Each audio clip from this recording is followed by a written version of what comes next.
Delhi university, जहां से देश के बड़े नेता, अफसर और बुद्धिजीवी निकलते हैं। लेकिन सोचिए, अगर इसी यूनिवर्सिटी का एक छात्र धीरे धीरे देश के खिलाफ एक हिंसक साजिश का हिस्सा बन जाए तो?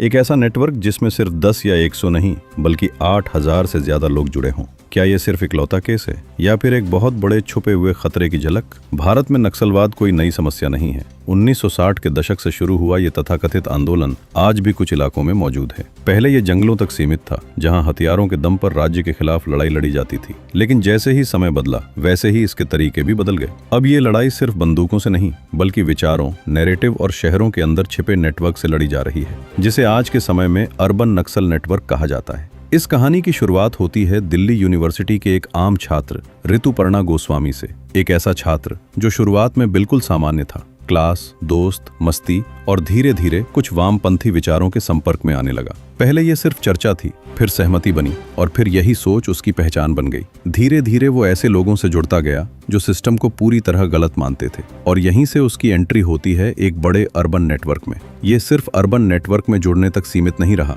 वो छात्र धीरे धीरे एक लीडर के रूप में उभरने लगा। एक ऐसा लीडर जो न सिर्फ खुद एक्टिव है बल्कि हजारों लोगों को एक ही विचारधारा के तहत जोड़ता रहा। उसका काम था लोगों को इकट्ठा करना, नेटवर्क बनाना और एक बड़ी योजना को आगे बढ़ाना। सबसे चौंकाने वाली बात यह है कि इस नेटवर्क का साइज है करीब 8000 ऑपरेटिव्स का। ये लोग किसी एक जगह नहीं है बल्कि अलग अलग शहरों में फैले हुए हैं। इनकी पहचान अलग अलग है। कोई छात्र है, कोई एक्टिविस्ट, कोई लेखक, तो कोई सोशल मीडिया इन्फ्लुएंसर। बाहर से सब सामान्य दिखते हैं, लेकिन अंदर ही अंदर वो सब एक ही लक्ष्य से जुड़े हुए हैं, अर्बन नेटवर्क। ये नेटवर्क सिर्फ विचारों तक सीमित नहीं है बल्कि बड़े स्तर पर हिंसा की योजना बनाई जा रही है। ऐसी घटनाएं जो अचानक हों और देश के अलग अलग हिस्सों में अशांति फैला दें। रणनीति ये है कि पहले माहौल बनाया जाए, फिर सही समय पर उसे हिंसा में बदल दिया जाए। इनकी रणनीति 3 हिस्सों में काम करती है। पहला, नैरेटिव बनाना, लोगों को ये विश्वास दिलाना कि सिस्टम पूरी तरह गलत है। दूसरा, छोटे छोटे ग्रुप्स तैयार करना जो एक दूसरे से जुड़े हों।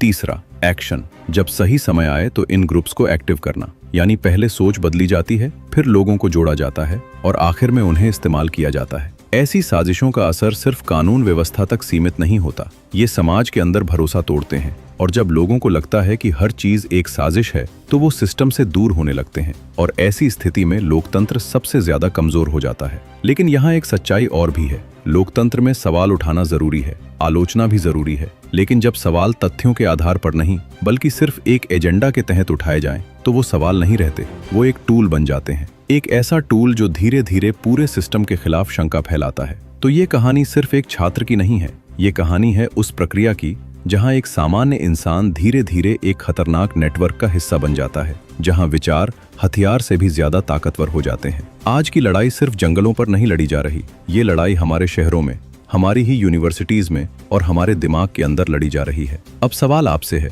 क्या हम सिर्फ घटनाएं देख रहे हैं या उनके पीछे छिपे पैटर्न को भी समझ रहे हैं? क्योंकि सच और नैरेटिव के बीच का फर्क समझना आज पहले से ज्यादा जरूरी हो गया है।